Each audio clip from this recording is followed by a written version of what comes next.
You're going to have to bear with me here. Got a little bit of a cold, so if you hear me sniffling, that's why.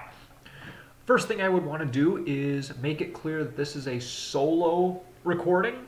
So these are my own, I guess you could call them opinions, and they may not be representative of the opinions of other members of the Emperors of the North Pole. So these are purely my own. I have this typed out. So I'm going to be reading from this script. Texting. The reason men are boring. See what I have to say. It's a common, almost trope-worthy response from a woman when asked why she rejected or ghosted a man nowadays. He's boring. This is such a common complaint. Internet anti-incel warriors have picked it up as another one of their "it's entirely your fault" accusations. Well, it's because you're boring. Get out of your mom's basement and get some hobbies. But here I am, here to argue yet again. These losers, who have likely never touched a woman before in their lives, are completely, objectively, dead wrong. I actually wish to point the finger at something else. Texting. Texting is the reason a lot of men nowadays get written off as boring. Think about this. You approach a woman, get her number. What's the socially acceptable thing to do in these times? Well, text her. And that right there is where 99% of these boring accusations begin. There are two main reasons for this I wish to dive into here. Number one, it is extremely difficult to convey emotion over text. I think, correct me if I'm wrong, this is literally why emojis were invented, to try to add a little bit of emotion. I consider myself a pretty good writer. Creative writing was my thing in English class. Yet, I often annoy my brother, just as an example, because he can't infer my tone in a text. So, you have to wonder how many people come off as really dry, when in reality, well, it's just really difficult to convey tone. You can be really excited about something, but there's no real way to show it.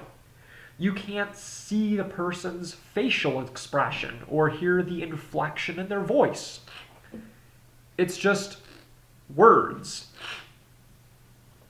And I'm not going to toot my own horn here, but I'd say I have a pretty, not complete, I have a pretty, large vocabulary. I always like to learn new words in that. Like I said, creative writing. But a lot of maybe average people that have an average understanding of the English language, or literally any other language they speak, probably don't. Again, not to try to sound like I think I'm above other people, but you see how this could be a problem then. They might not have those big, romanticized, whatever words that they can use to describe something, I don't know. But, basic idea I'm trying to get at here is it's really difficult to convey emotion over text, which is why a lot of people can come off as dry. Second, this is a big one, the amount of time you must engage with a woman from the time you meet her to the time you actually go on a date has lengthened 10, possibly 100, maybe even 500-fold, and I'm not even joking. Let's think about the year 1990. You see a cute woman at the bar. You ask for her number. Maybe you talk a little, and what happens next? Well, you probably call her the next day, arrange a date. Do you call her between then and the date? Well, maybe, depending on the timing and that. But then what happens? You go on a date and you talk face to face, where conversation tends to flow naturally. But nowadays, the expectation is you're supposed to text someone that you don't know constantly throughout the day and maintain an engaging conversation, sometimes for days before the date can occur. If you're able to hold her attention until then, that is.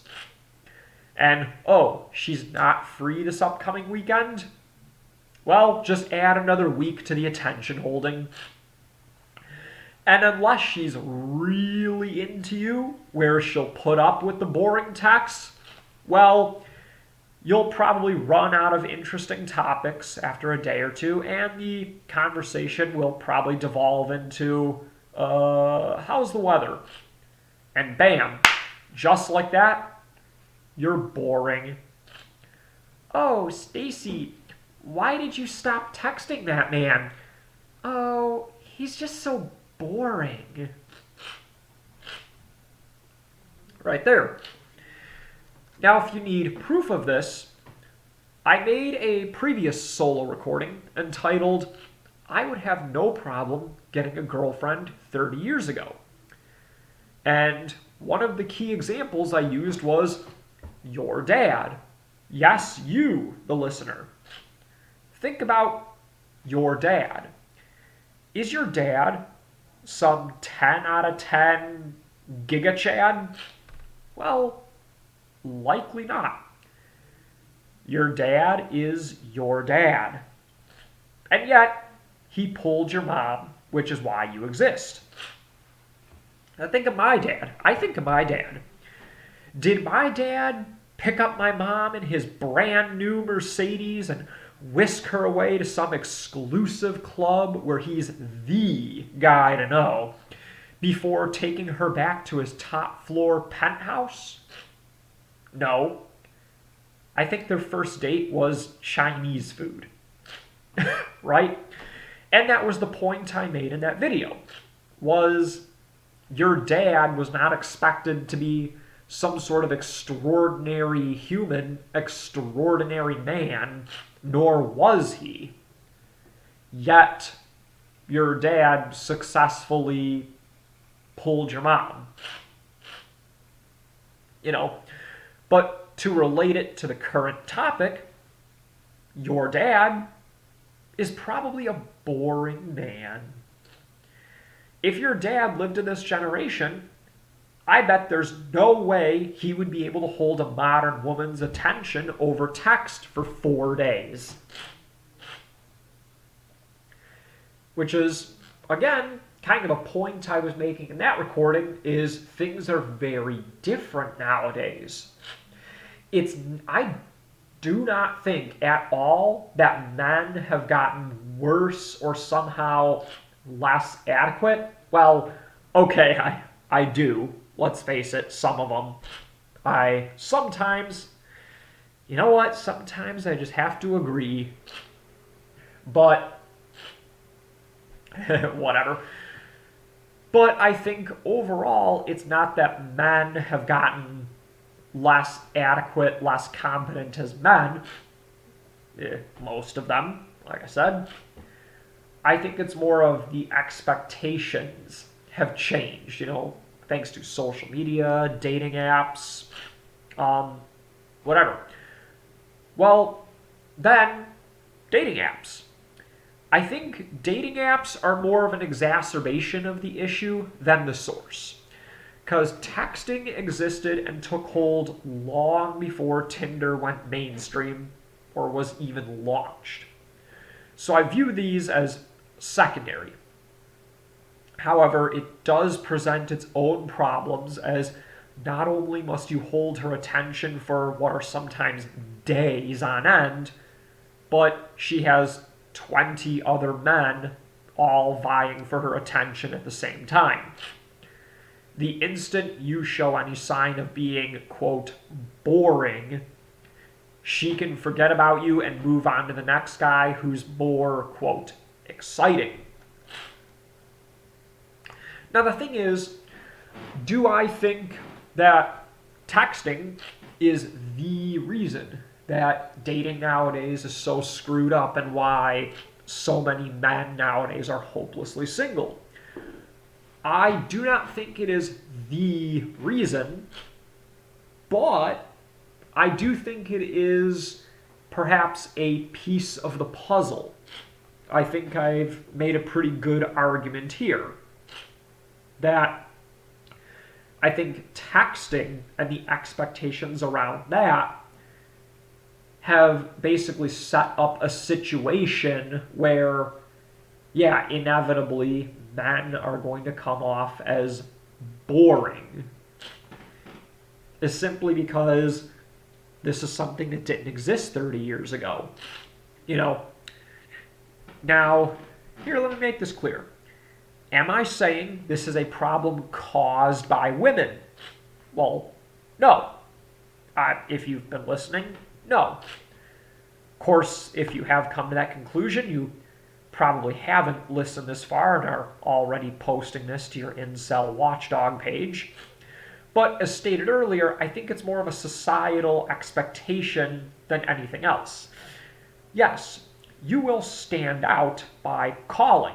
Actually, the most recent woman that we were briefly a thing, I think one of the things that led to relative success with that, I still have never been in a long-term relationship, but one of the things that caused the relatively short-lived success of whatever we had was the fact that she wanted to call me within 2 days of matching on a dating app.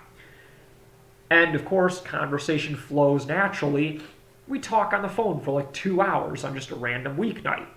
And I think that majorly was a reason we ended up kind of having a thing for 3 weeks.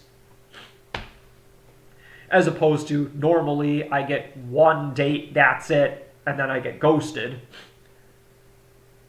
And that's on the, extremely rare occasion I actually do go on a date, but Anyway, but no, I'm not saying it's not like some women's group lobbied Congress to pass some sort of law mandating texting for a minimum of 4 days before going out. No, that's not what I'm claiming here.